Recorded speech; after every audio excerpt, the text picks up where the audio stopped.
I would not trade this for anything. You know, of course, I want my daughter to be healed. Maybe I trade it for that. Yeah.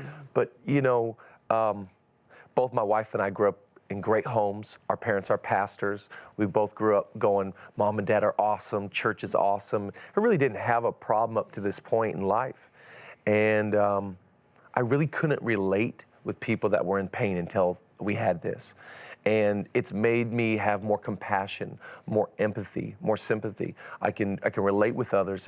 It takes you, and now when someone says, you know, we're dealing with this in our home, your heart just leaps at it. And you see someone, you know, like a single mom, and she's struggling, and your heart just leaps at it because I didn't realize that other people were in pain until I was in pain.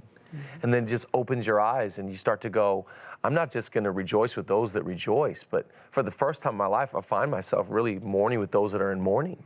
So it changes you. It makes you not just relatable, but it touches you in a way that it's hard to explain.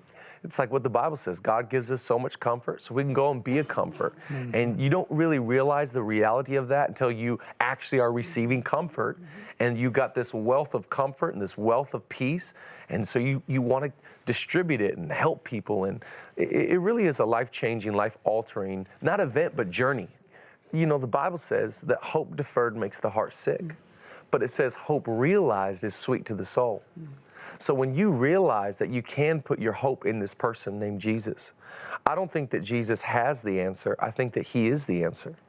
And so when we started to really just, and our family rise up and say, you know what, we're finding hope in God. Our home isn't filled with bitterness. It's not filled with rage. There's not confusion. It's not a place of chaos. That our house is actually a refuge. It's a place of peace and comfort and joy. And all of this is because of one man, and his name is Jesus. And when we found that for us, we got really excited.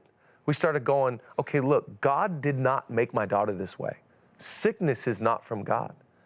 But God has an ability to use your tragic circumstances. That's why the subtitle of the book is Finding Faith in a God Who Can Bring Purpose to Your Pain.